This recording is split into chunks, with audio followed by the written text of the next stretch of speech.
About Crackle advertising and how you guys can work with us specifically. There's really two ways to work with Crackle. One is strictly through media, pre-roll and mid-roll, 30, 15s and 30-second spots. We can run those for you just like you would run them on television.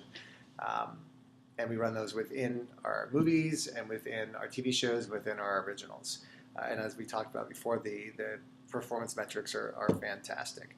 We can target by genre. We can target by demo. I'll talk a little bit more about that in a second. We can put together custom watch lists for you.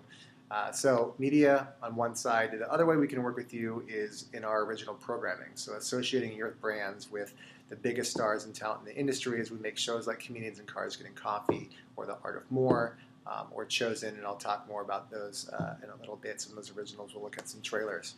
And then, of course, you can do a hybrid of that. You can be in the original programming. You can also run media throughout. So a couple different ways to do it. Speaking of targeting, we've really kind of built out our service to be fully functional, 100% addressable television. And by this we mean, we want there to be a one-to-one match between our consumer and your target audience. So unlike, say, a Comcast or a DirecTV that may be able to have about 2 minutes local time, an hour to a couple million set-top boxes, every single audience member we have, every Crackle user can be reached and targeted. So we're building out a DMP through Adobe that matches our first-party data with our audience. So we're taking our first-party data, advertiser second-party data, some third-party data from companies like Experian and Nielsen, and we're building out these consumer clusters and segments that you can then use to reach your target audience through all screens, including connected television. So that's on the front end. On the back end, of course, we're working with Nielsen and Comscore to provide you a readout in the same metrics that you would get for television. So we can give you a read on GRPs and on TRPs and kind of validate that you're reaching the audience that you say we're reaching. What's cool about that is that not a lot of companies at this point can offer that on all screens, but at the end of the year, you'll be able to get a GRP read even on connected television, which is fantastic. I talked earlier about the things I want you to remember, when you walk out of this room today, and one of those is that guaranteed reach against the hard-to-get-to audience, those cord shavers and cord cutters. We worked with Nielsen. They came to us at the upfronts. Actually, they spoke on stage, and the reason we did that was because if we're going to talk about being television, we really should have the biggest players in television kind of help validate us. So Nielsen, we ran a study over the last couple of months, basically looking at if you're as an advertiser's TV spend on certain networks and certain television shows, and then when you add Crackle into that mix, to that advertising mix, what does it do to your incremental reach amongst that target segment? So for instance, if you are reaching 18 to 49-year-olds on FX as an advertiser, when you add Crackle onto that media mix, how many more people are you getting that you weren't getting, a totally unduplicated audience that you weren't getting through TV alone? And the results were very encouraging. I probably wouldn't have been here telling you about it if they weren't. But on average, we're seeing a lift of around 6, 7 to 8% incremental lift on all these networks across the board, from ABC to AMC to FX. And when you start looking at the millennial audience specifically, 18 to 34, and you look at shows like How I Met Your Mother, specific targeting shows, we more than double your reach against that millennial audience. Again, a mix of desktop, mobile, and connected television. CTV alone is interesting. No matter what programming, what show, what network you put it against in terms of the media mix, when you add Crackle to your TV buy, you're reaching on average about 1 million people you normally would not get, and you can't get through traditional TV alone. So we hope this is kind of compelling and makes you can see how we're a great complement to television. So moving into kind of the fun original stuff and the great content we're producing. I mean, this year is such light years ahead of last year in terms of our original content. We just launched Joe Dirt 2, which is the first digital sequel to a theatrical release ever, and it's done better than any one of our shows so far or our movies. In the first less than a week, it got over 1 million views, which just crushed everything, including episodes of Convenience and Cars Getting Coffee in the first week. So we're really excited about that. And I think part of the reason is one, the content was fantastic. and fit with our audience very well, and great talent. But also it's because we've also kind of changed how we market things. We've got a huge investment from Japan into Crackle, about $200 million, and a lot of that's going into the production of these shows that we greenlight, and then the marketing behind it. We spent well over $1 million marketing Joe Dirt. Our upcoming show, The Art of More, we'll probably spend closer to $5 to $10 million marketing that, and the results you'll see in terms of viewership. So that's very exciting. What's cool about, again, working with Crackle is that we're part of Sony's Pictures Television. So we have the talent, we have the development team. From the time the concept's brought to the studio and pitched, to the time it's greenlit, to the time it's cast and written, we're part of that process the entire time. And assuming you get involved early enough, or I do my job and bring the opportunity to you early enough, we can get your brand involved, written into the script in a very organic way. But even after things are shot and done, we can still find ways to kind of involve you in the show itself. We can build sort of B storylines. We call them vignettes. We can put together some fun custom commercials for you that you can run across Crackle as well as your other owned and operated sites. There's so many different ways to get involved. What you're seeing here is some storyboards I did for a client of mine, actually, Infinity, when we're working with them on our new show, The Art of More. So just some screenshots of what we've done. What we always do when we're pitching a concept is we'll take the script, we'll look at some scenes that make sense for your brand, we'll storyboard them out for you, so you can really have an idea of how your brand will look in this show, and that kind of helps make it more real. Here's a quick, fun scissor reel we put together of our brand integrations.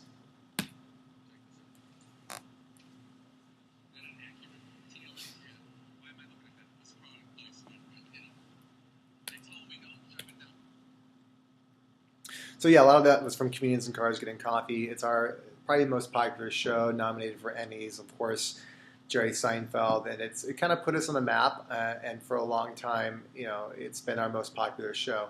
But as you saw with, I mentioned with Joe Dirt, we're starting to produce other originals of equal, if not superior, quality that advertising can be part of. That should kind of change the way people think and see Crackle moving forward. One of those, of course, is The Art of More. So The Art of More is something I'm personally excited about. This is the kind of show I watch on my own. But, you just look at the star power behind it. It's got the producers of As Good as It Gets, Jerry Maguire, iRobot, writers from Law & Order, The Practice, Las Vegas. The cast is probably the most star-studded cast we've ever had. We have Dennis Quaid, we have Kate Bosworth, we have Christian Cook, Carrie Elwes, who you may know from The Princess Bride. And the idea here is that this is a story that's set in the kind of glamorous but also cutthroat world of premium art auction houses in New York City. So you have two auction houses that are kind of, the Sotheby's and Christie's of this story. It's Park Mason and Chamberlain's, and the story centers around kind of how these two, the people who work for these two auction houses are vying for the accounts of some of the wealthiest people in the world and all the dirty deeds they'll do to get a hold of these accounts and get these people the art pieces that they want. The main character is a guy named Graham Carter. He is an Iraqi veteran who, while he was in Iraq, was guarding the Antiquities Museum in Baghdad, and he was kind of exposed to this underworld of art smuggling. When he went back to New York, he kind of exploited this knowledge to gain a foothold in the art world and quickly rose in the ranks of Park Mason to become like the top account executive. So that's where our story starts. It's 10 hour-long episodes, and it basically follows Graham Carter as he tries to keep his success, fit into this wealthy, glamorous world, even though he's kind of blue-collar. And also, his underworld, his past, comes back to haunt him and threatens to kind of destroy everything he's tried so hard to build. It's really kind of about themes of identity and seduction and power and betrayal. And it really talks about, there's two types of people in this world. There's people who have everything. There's people who have nothing. But the common thread is that they all seem to want more. So this is The Art of More, and I'll show you this scissor reel from it.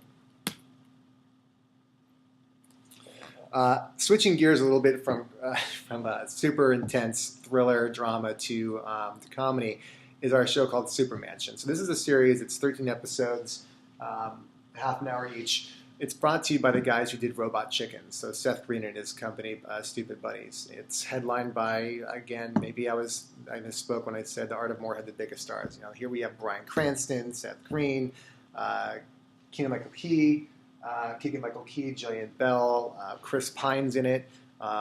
So, you know, a huge star-studded cast of people voicing these characters, and it's really about these kind of washed-up superheroes that you know, live together in this mansion, and their funding's being shut down by the U.S. government, so they have to struggle to make themselves relevant in this world where no one really appreciates them anymore. And it's raunchy. It's pretty funny, and I guess, you know, I can't speak to it as well as the trailer can. So go ahead and show that to you now. Again, switching gears to something completely fun and totally different is Sports Jeopardy. So we're going into our second season of this, and some of you may have seen this show, but it's hosted by Dan Patrick. It is created by the showrunner and creator of Jeopardy and Wheel of Fortune, Harry Friedman. It's shot actually on the Jeopardy soundstage on the Sony lot, and I think I've invited a few of you to come check out the tapings. Our next taping is August 6th and 7th and 8th, I think. So I'll make sure to send you guys a couple emails so you can come. It's fun to watch. I particularly like the bloopers, but it's just me. Anyway, it is interesting because this is really the only series that I know of online that is completely episodic. Every week at the same time, we drop an episode, a tune-in episode of Sports Jeopardy. So it makes it fun to watch as a viewer, but it's also interesting as an advertiser because you don't really have to.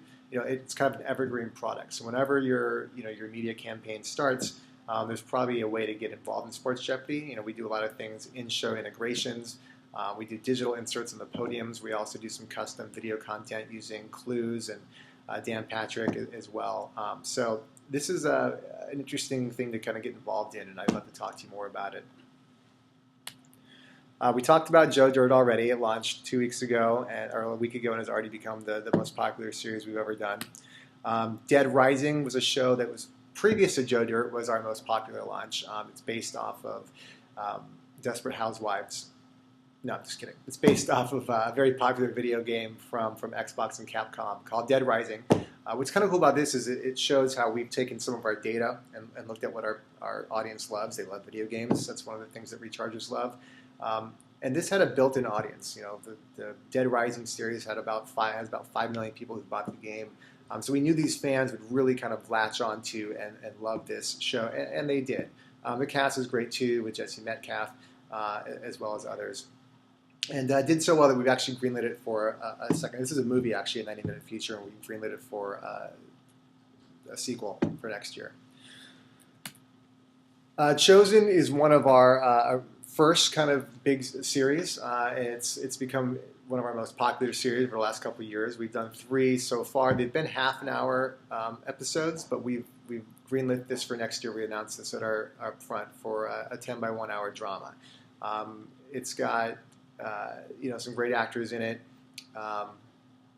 Chad Michael Murray has been the lead for the last 2 seasons. Everybody you love him from One Tree Hill, but it's Rose McGowan was in the last season as well. I'm not sure who's cast for next season yet, but that'll be coming down the pipe soon. And again, really great ideas, really great integrations. We actually have a ton of video clips and kind of brand studies we've done with Chosen over the year from companies like BMW and Toyota and Verizon that have been huge partners for Chosen and seen a lot of success.